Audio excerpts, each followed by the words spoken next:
All right, we're back with the Fox News Alert. Get this, Empire actor Jussie Smollett on bond now. He is out and maintaining his innocence after Chicago police accuse him in elaborate detail of a hate crime against himself. The president tweeting, quote, Jussie Smollett, what about MAGA and the tens of millions of people you insulted with your racist and dangerous comments? Hashtag Make America Great Again. Let's go to the North Lawn of the White House, and Sarah Sanders, the president's press secretary, joins us live. Good morning to you, Sarah. Hey, Sarah. Good morning. Great to be with you guys this morning. Great to have you as well. This Jussie Smollett story is so troubling. Why did the president put out that tweet?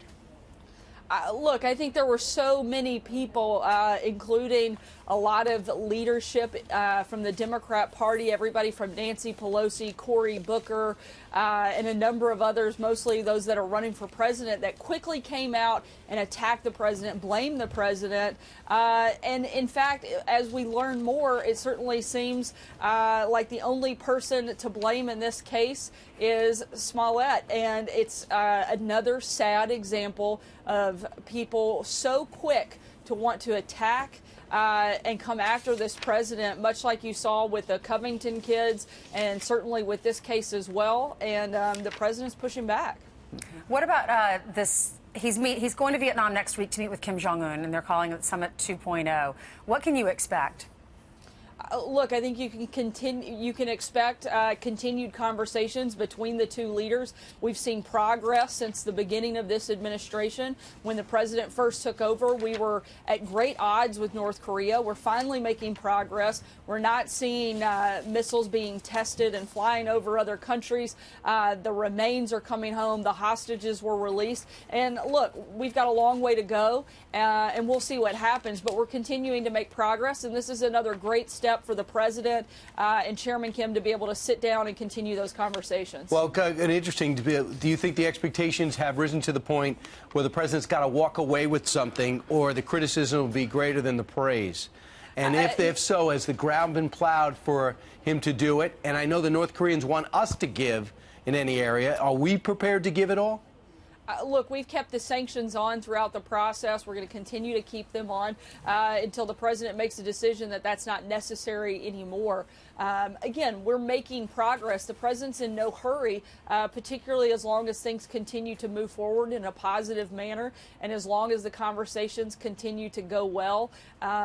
Again, we'll see what happens. I think that the only one setting high expectations is probably the media, because they're looking for reasons to attack this president. They hate the idea that he's done so well on something his predecessors couldn't do anything on. He's had a great success here in the fact that they were able to even sit down at the table. The fact he's able to do it again is in itself a big success. And I'd just like to add, the Washington Post, of all places, does cite some places in which the North Koreans have shown some changes. They found that North Korea actually halted key elements of its weapons program and decreasing the threat in the area. And he got rid of 4 people to Kim Jong-un. Many people think some of those 4 people were standing in the way of progress between our two countries. Absolutely. Like I said, we're continuing to make progress, but we're certainly not naive in the process, and the president's going to take things one step at a time. All right. The number one story for the longest time has been that this president, this administration, colluded with the Russians to win. Of course, we haven't seen any evidence of collusion thus far, but the story out there now is it sounds like Robert Mueller is wrapping up his probe.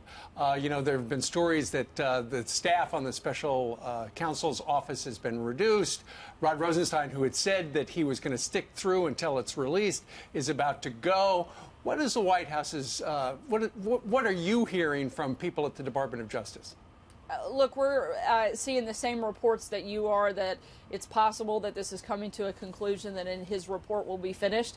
And we feel good about the fact that what we've said all along for the last 2 years will be clear. There was no collusion. I mean, the idea that President Trump needed to collude with Russia in order to beat Hillary Clinton is frankly laughable. He was an infinitely better candidate with a better message, and he outworked her. That's why he won. It had nothing to do with Russia or any other country for that matter. It had to do with the fact that he was simply better than she was.